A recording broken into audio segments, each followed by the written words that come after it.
Exactly. You just fall in love with them.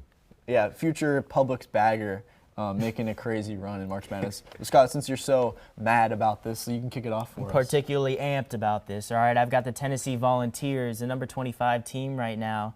They're the 5th seed in the SEC tournament. They just won last night. Oh, no, they didn't win. Sorry, they're playing Auburn today at 3, actually. If they win this helps their seeding in the tournament. This helps them maybe play a lower-level team. They've kind of been a little inconsistent this season. You know, they're 21-10 right now. We've got players like senior Jacob Giuseppe with 40% field goal, 18 points per game average, and 81% from the free throw line. And we've got some injury problems, but I think he's expected to return today. We got freshman Nate Ament, who is just playing like a dog. He's a freshman, and he's playing like this in SEC ball. This is great. All right, he's expected to play today. And then JP Estrella as well with, a 10.2 points per game average as well, just absolutely tearing it up. This plays in, like I said, it's inconsistent, but I think they're good to make a 32 team, a group of 32, or a Sweet 16 exit. So I'm banging on that Sweet 16 exit for sure. I mean, yeah, they've had their moments as has any team in the SEC this year. I mean, the SEC has been very dominant the last couple of years. So I like a team like Tennessee maybe go on a run. Yeah, I like that pick a lot. And like you said, Nate Ament is a literal dog. He's one of my favorite players coming out of this Dude, draft. I mean, I couldn't believe it when I was watching his highlights and stuff like that. I know I wasn't studying. I haven't been studying Tennessee until recently, and I'm just like, holy crow. And his injury was lost. If the loss was felt, and they've been losing key games recently, but I think they're gonna do good in the SEC tournament, and I think it's gonna kind of bounce somewhat into their favor for the Sweet 16, and they're 38% favorite. Yeah. Talking about SEC schools, Jaden, you got yours for your pick. Yeah. So I got Kentucky, and they're starting to build a lot of momentum. They just won a big game versus LSU in the first round of the SEC tournament, and they're great at playing up to their competition. They beat Arkansas this season. They beat Tennessee twice this season, actually. And you know what they say, guards always go off in the big tournament. They have guards like Denzel Aberdeen and Otega Owe that can catch fire, especially Otega Owe, who's a 20-point-per-game scorer. And they also have Colin Chandler, who's a 42% three-point shooter. So I think if one of those guards, or even 2 or even 3 of those guards catch fire in the tournament, I think they're bound to make a big run. Points per game, 81.4. They're ready at scoring. Yeah, I mean, basketball is a game of runs. Kentucky, very good on getting those crazy runs going in the offense. If it's explosive, I mean, they can do anything. 100%. Yeah, I agree. I think they're a scary team this season. Yeah, I think they always are. It's going to be pretty rough for whoever's going to come their way, and I think this is kind of a lock, I'd say. Oh, I know. I hate it. It's crazy to say, but lock is crazy. It's kind of a lock at 17%. That's I don't know. Pretty. I mean, we've seen Kentucky go out in the first couple rounds. I feel like all too often. I don't know. I might put a penny on this. I might. You're putting American currency on Kentucky? Currency on the tournament. I believe in Kentucky. I think they can go far. Okay. Yeah, I believe in his belief. Yeah, all right. Nick Williams for your pick. Not SEC school, but what do you got for us? No, not an SEC school. There aren't any future baggers on this roster, maybe future NBA players. Let's start with Louisville, who I have as my underdog going into the Sweet 16. Now, it all starts with head coach Pat Kelsey, who is going into his 2nd season, and he brought this team to their first appearance last year since 2019. Also went toe-to-toe with Duke in the ACC championship last year. But enough about last season. Why do I think they're going to get there this year? It's going to be because of their backcourt. They got Mikel Brown Jr., who set a new ACC freshman scoring record this season with 45 points in a game. But more importantly, he had 10 threes in that game, and you guys all know that shooting threes, getting hot beyond the arc is a key recipe for getting to the Sweet 16. Also in that backcourt, you have Ryan Conwell, who's averaging 18.7 points per game. So this backcourt is very, very lethal, guys. Yeah, at 30%, I mean, like we said, with a couple of these teams, if they get hot, I mean, no one can stop them. Oh yeah, and I mean the teams that they're below in the ACC. I mean, we've got Clemson, UNC, Miami, Virginia, and Duke.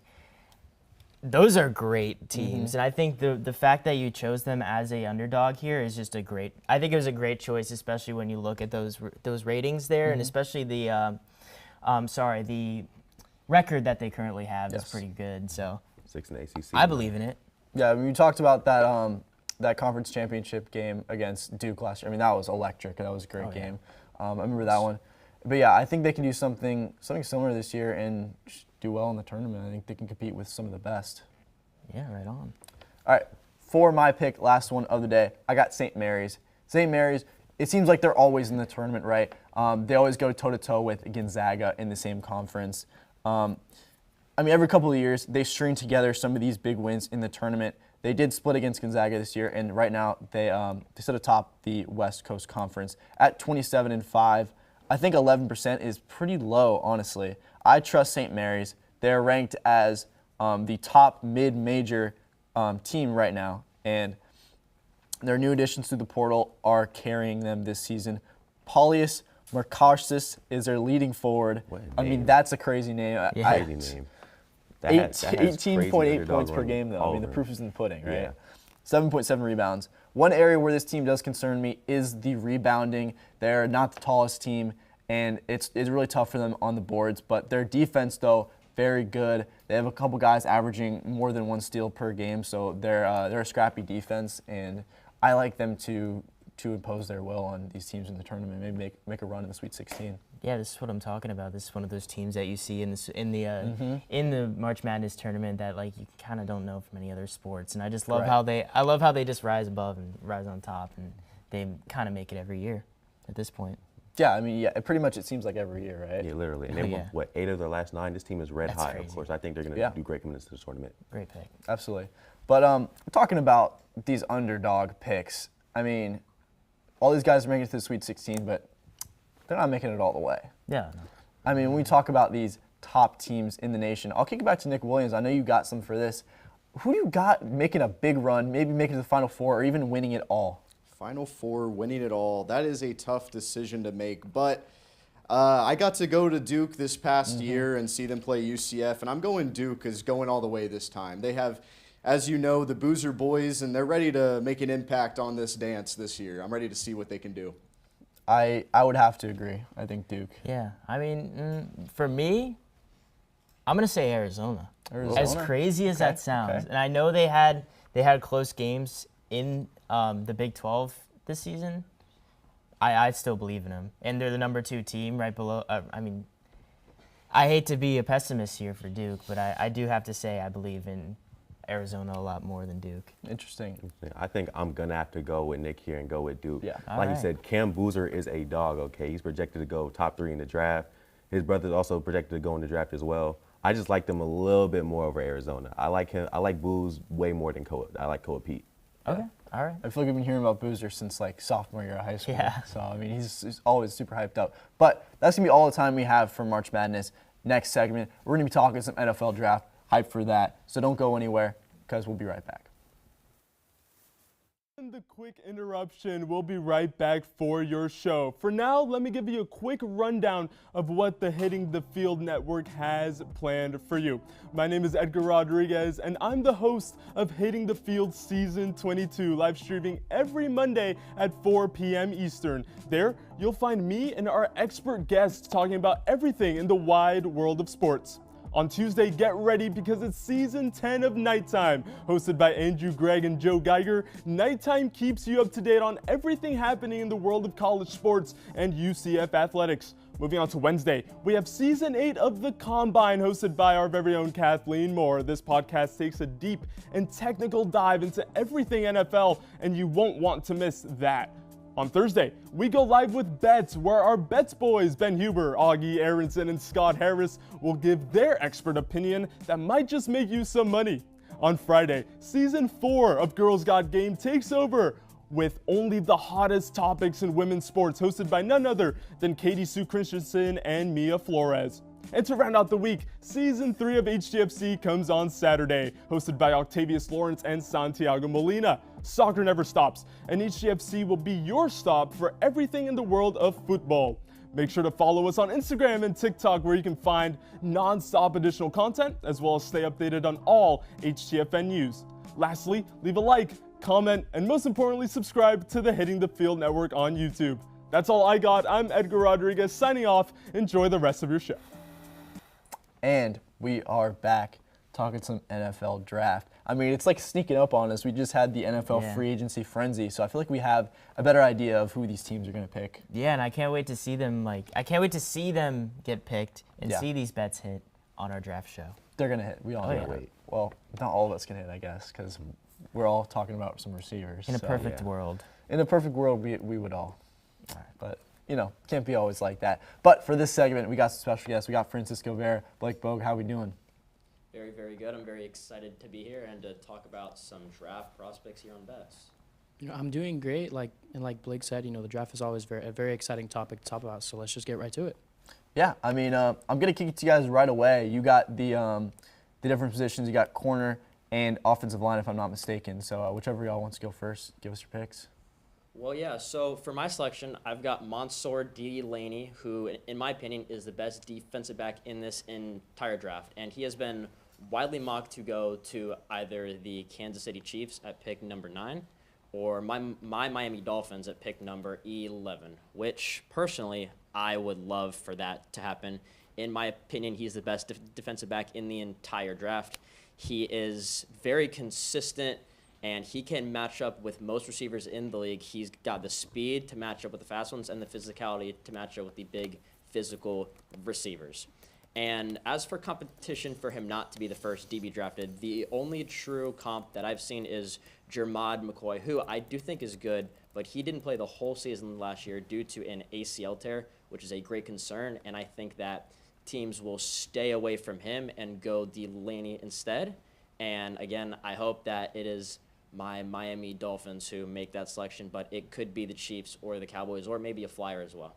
Yeah, Mansour Delaney, very, very good prospect. I feel like it's a little bit thin at corner this time. We have Jermod McCoy, another guy that's super good. But, yeah, he tore his ACL last year, so I don't think teams will really be keen on reaching on him. I think he will be a faller, like how we saw Will Johnson fall last year. I think he might even slip in the second round, which people would be surprised about. But I agree with you. I think Mansour Delaney will go, I think, pick 11 to the Dolphins. That's where I've seen him mocked a lot. But I like this pick, minus 450. I think it's done deal.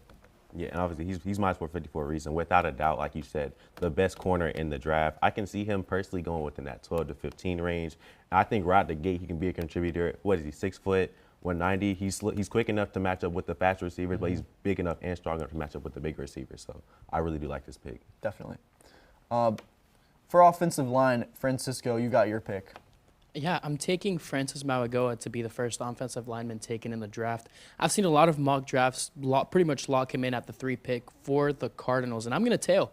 I think that Francis Mauigoa was probably the best offensive lineman this season in college football, and he kind of helped propel the Canes to their national championship appearance, which unfortunately ended in a loss to Indiana. But I think that Francis Mauigoa has the size and the athleticism to play a really good right tackle. And I'm going to, like I said before, I'm going to tail every single mock draft that I've seen and take him as the first pick, as the first offensive lineman pick in the draft with plus 115. Yeah, I mean, it's going to be like a two-person race, I think. I think it's either Francis Mauigoa or Spencer Fano. The one thing with Mauigoa is that he did measure a little bit short on the arms at the combine, which a lot of teams do view that as a concern. I mean, it wasn't like super short, but I mean, we saw Will Campbell in the Super Bowl. He struggled a lot against the defensive line, and I think that we might see him be bumped into guard. I think Francis Mauigoa could also be one of those guys that gets bumped into guard at any point in his career. So with the short arms, a little bit of concern, but I do agree. I think he will be the first picked. He's the most complete offensive line prospect. Spencer Fano, also very good, but Mauigoa has just shown the most. I have to say I love it too. I mean, like in the national championship, we saw his play. I think he was, to be honest, for Miami, I think he was one of the only players that actually decided to show up. And I think that shows a lot for especially like scouts and stuff like that for the draft. And I think definitely Francisco has a great point here. And I think Francis Mauigoa is going to go first. Yeah, for sure. You know, I do love this pick, obviously. 3-year starter at Miami, 2025 team captain. Great balance and great footwork for his size. And I feel like my Cardinals, we couldn't go wrong taking either of those guys, Mauigoa or Sano. Yeah. We need offensive line. Y'all need a lot of yeah. stuff. Like so. bad. I've already dogged on you for being a Cardinals fan. I can't do You that keep anymore. dogging on us. We And suck. Yeah. But Hey, that's how it goes. I mean, a lot of our teams are not doing too hot. I mean, the Buccaneers. Yeah, they're kind of we in got a rid of downward Mike spiral. Evans, but I believe in Ibuka. Yeah. I believe. Dolphins always bad. But anyway, we're going to get into some wide receivers. We all three got wide receivers, so we're going to riff about that a little bit. I'll go first. I got Jordan Tyson at plus 400. He was another guy that we talked about, Jermon McCoy being out with injury. Jordan Tyson struggled with injury all last year. But honestly, I think he's just too good of a prospect where teams will let him slip. He did have the injury, but he has the best physical traits in this draft at wide receiver. A lot of guys think that Carnell Tate will be the first guy off the board, but honestly, I got Jordan Tyson. He does some crazy plays. He makes a hurdle right there in this play, and honestly, I think the Ohio State bias is why Carnell Tate is being valued so much. I mean, you see all these guys come out of Ohio State and just do so well, but to me, Jordan Tyson is the most complete. I think Mekhi Lemon is the best, but I think that he will also slip due to his kind of weird combine interviews. You saw him rizz up the media. That was pretty weird. And I heard that some people say he had the worst combine interview they've ever seen. Yeah, and I think that really drains your draft stock, It does. especially there, because we see players like Shedeur Sanders last year, Yeah, and we bad see combine in the interviews. NHL we had a Shane Wright drop from the first pick, and like it's a major thing for all sports teams that like your interview matters so much more than these players think they do. So I wonder what Diego Pavio was doing in his. It probably wasn't too good if probably I had wasn't to too take a great, guess. I but- mean, he measured in like, what, 5'10"? Yeah. At the combine. Ugh. Supposed to be 6 foot. Not drafting that guy. But yeah, I mean, I think by default, I think things will just fall right into place, and Jordan Tyson will go as the first wide receiver. It makes so much sense to me. But Sky, I'll have you go next. Okay, took some shots there at my pick, but I believe in it's crazy that he's minus 230, especially with how many times he's been projected to be picked first for the wide receiver position. I've got Carnell Tater. I believe that if he's going to go first, he's going to be the Titans' fourth pick. I did steal some intellect from the Combine show in order to come to that conclusion. But I mean, the guy was a dog on Ohio State, and you're talking about Ohio State, being favored for everything, but there's no real disputing it. I mean, they were the number 2 team. They were the number 2 team ending out. They kind of got dropped in the Cotton Bowl, but I mean, it was an unbelievable Indiana team.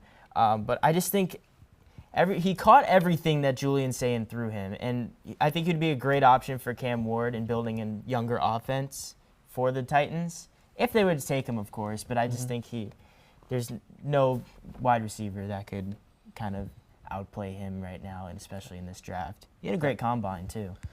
I would have to argue. I Really? don't think he had the best combine. He had a pretty slow 40-yard dash. I was pretty disappointed by that. I think that's really what's going to hold him back. I mean, a lot of times we see like, 40-yard dash doesn't matter. But when these guys have a really good 40-yard dash, it boosts their draft stock. That's true. But he had a pretty bad one. I don't think that I think that teams will still value him. Obviously, I think he'll still be a first-round pick. Like I said, Jordan Tyson's going first. But Carnell Tate, I'm not trying to disparage him. I think he will be a very good prospect. But honestly, I don't know about him going. I will say first. for me though, when it came to the combine, I will say when it came to actual gameplay positions like catching balls, he was a dog. Absolutely, yeah. But like 40-yard hands. dash, yeah, I will say I totally forgot about that. 40-yard dash was kind of That is very important. kind of a nick in the butt for him. I think the biggest caveat for me with Carnell Tate is that he's 6'3". He's a bigger receiver, but he can still move. He's a great route runner for his size. Definitely. Yeah, I mean, at Ohio State, I mean, he has to share touches with Jeremiah Smith, Yeah. arguably the best wide receiver in the country, not even eligible for the draft yet. But I think Carnell Tate, being in that Ohio State system, I think he will be heavily valued, and he definitely could go first. Yeah, absolutely. I just think when you were saying earlier with like all the players that come from Ohio State, but of course, we have players, like last year we have Will Howard, who's not even really making it out. He's not really making it out the cracks yet. But I think when it comes to like receivers and running backs and all of that, I think Ohio State really has taken the advantage and dominated the beginning picks of the draft. Right, and here I have the best receiver in the draft. I think Mekhi Lemon, I feel like he's been special for USC all season long. Won the 2025 Billy Knauf Award. 1,100 yards on the season, 11 touchdowns this season, 11-11. Come on now. His ability to break off for big runs when you hit him in space is so crucial. It's been crucial for USC all season, and it's crucial for an NFL offense, the modern NFL offense. Okay, I know he's only 5'11". That's cool, but you see small receivers like a Amon-Ra St. Brown, and they're productive in the NFL. You see small receivers like a JSN where they're still productive. I think he measures up with kind of like those guys, and I think Oh yeah, and I love this pick. Yeah. I love it. You know, I do I too. was saying I'm real confident about Carnell Tate, but I have to say Mekhi Lemon for me would be a great close second. The odds are kind of in his favor, so Yeah, like I said, I think Mekhi Lemon will be the best receiver out of this draft. Him at the point of the catch is ridiculous. He's so fast, so twitchy, and I think that we talk about the 5'11". It's really not a big deal. I mean, we've seen guys like Odell Beckham had one of the craziest runs at wide receiver in history. I mean, like, so explosive. He was only 5'11". Yeah, So good at the point of the catch. I think Mekhi Lemon also one of those guys. 100%. All right, boys on the couch, any last thoughts? Well, for me, I think that the pick that we all made that I like the most would probably be Francisco's for Francis Mauigoa, because in my opinion, he is the best offensive lineman, and I've seen him mocked at 3 in most drafts, so I think that is a good pick. If I were to add on to anything, I would probably agree with Jaden's pick as Mekhi Lemon being the first wide receiver taken. However, I do see his media availability session kind of tank his draft a little bit. But in regards to that, I feel like media training can possibly help him. But other than that, I definitely see him be the first wide receiver taken. All right, yeah, wonderful. All right, that's all the time we got for this segment. But last, we're going to be going into Surefire Picks of the Week, so don't go anywhere. It's that time of year again, and another NASCAR Cup Series season means another edition of the Daytona 500. Once again, fans flooded the Daytona International Speedway last weekend to cheer on their favorite drivers. And their not-so-favorite drivers, too. And as always, our HTF Bets crew was fired up to make their picks. Gentlemen, start your engine! But let's take a look at how those predictions played out. Augie took a look at the reigning Daytona 500 champ and thought, if it ain't broke, don't fix it. Yeah, I'd choose another outright race winner in the number 24 car, William Byron. Coming off of 2 straight wins in the 500, Byron had a shot at being the first driver ever to make it 3 in a row. Look, he's going to be the first person to make history. But unfortunately for Augie, the 24 car had a quiet race, crossing the finish line in 12th place with 0 laps led.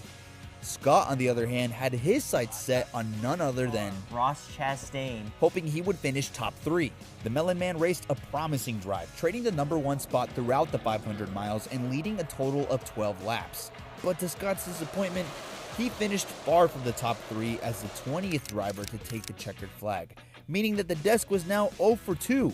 But luckily, Ben decided to put his money on an absolute veteran. For my pick, like I said, Battle of the Bush, I got Kyle Busch to finish top 3. Another driver hungry for his first Daytona 500 win, Kyle Busch rocketed his car to pole position in qualifying, starting the big race in first.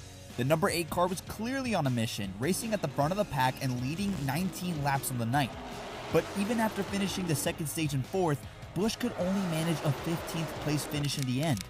So who should the boys have placed their bets on? How about the man who led only 1 lap the entire race? That's right, Tyler Reddick's number 45 car started the final lap in 4th place and steered past the chaos to cross the finish line in 1st. Reddick's heroic last lap pass was followed up with some well-deserved burnouts as the 2311 racing team celebrated their first win in the Great American Race.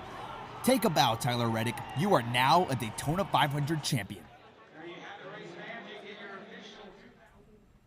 And we are back. The last segment of the episode. It's still a bittersweet. Yeah. Oh man. But we got Surefire Picks of the Week, so I mean, you can't be too upset. I think best segment of the episode always. Yeah, and we've got a lot to work with, especially because we Yeah. have spring break coming up. So we have a week of picks to choose. A week of picks. First, I'll kick it to Jaden. What you got for us? All right, guys, and I promise you this pick is not biased, but I have the Grizzlies beating the Dallas Mavericks tonight. And this pick is not biased, I swear. We beat them twice already this season, and we suck. I know we suck, but for some reason, we can't out-tank the teams that are tanking. And we have guys like Javon Small and Taylor Hendricks that really stepped it up this season, especially in matchups against the Mavericks. I got us Grizzlies money line. Yeah, I mean, some of these teams, I feel like, even the bad ones, they got a certain team's number and they just beat them every time. It's almost like how the Spurs always beat the Thunder. If they face in the playoffs, it's over. What about when the Magic face the Warriors, especially this season? Like, of course, it's only a twice occurring, but Right. you know, the Magic kind of always have the Warriors number now. Yeah, I mean, I feel like you rarely see that in like other sports, but basketball, it's like so prevalent. Yeah. And the Grizzlies, I mean, yeah, they beat them twice, so can they do it again? I hope so. I hope so. Actually, I don't hope so because we're tanking. I want us That's to true. get It a was higher tanking. pick. Yeah. So really, it's kind of like double-sided Right. for me. I kind of want us to win, but at the same time, let's not beat these guys. Right, right. But for my pick, as we know, 2 episodes ago, Nick really sold. No, I'm kidding.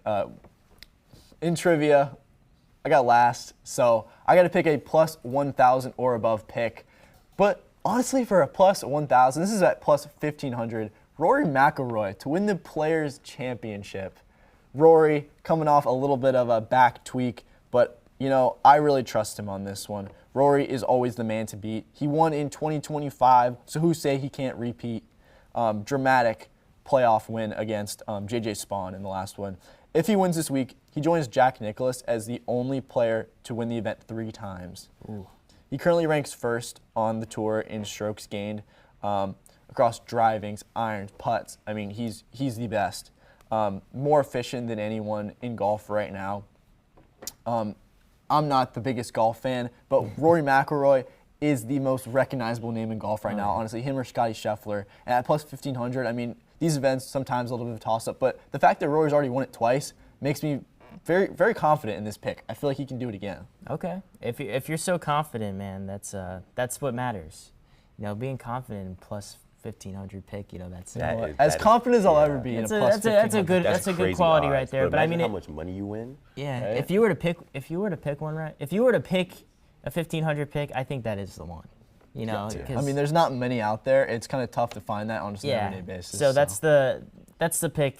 I think that's a fair pick given your given situation. the circumstances. I agree. Unfortunately. All right, moving on to you, Scott. All right, you got a banger for us. I'm pretty ecstatic about this pick. You know,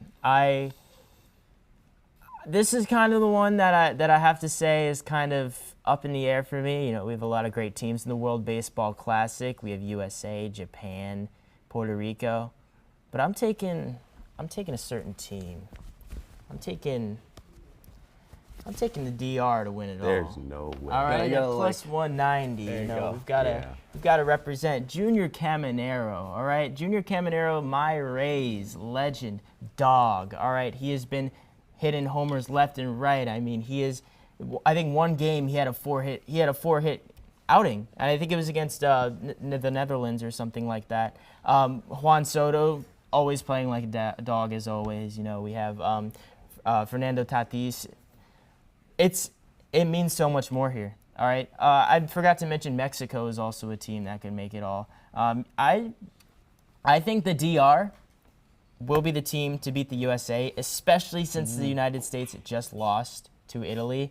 So, you know, giving my dogs the DR. I mean, what do you think is up with the United States like losing? Do you think it's a mental thing? You I think don't they're just not know. really in it? It's just like it's so weird to me because they're just like an absolute super team, a lot like Japan is. They're just an absolute super team. They have Aaron Judge leading the charge. Right. You know, we have players that are just you see absolutely tearing it up in the MLB, but also we have a lot of players that should be on USA, but they're also playing on other teams, True. which is kind of odd. You know, Jaron Duran is a member of Team Mexico. He was born in the United States. We also have Vinny Pasquantino, who is part of that Italy team that beat them. But yeah, that's why I'm still confident in the DR to win it all. Any last thoughts, Jaden, before we wrap it up? Nah, I do love that. I love that DR pick, and I like how you ripped your shirt to No, show yeah. off your It's like love for the Superman, DR. yeah. Shout out to DR. Clark Kent. Clark Kent. All right, that is going to be all the time we have for today. Thank you all for tuning in. We'll see you after spring break. See you next time.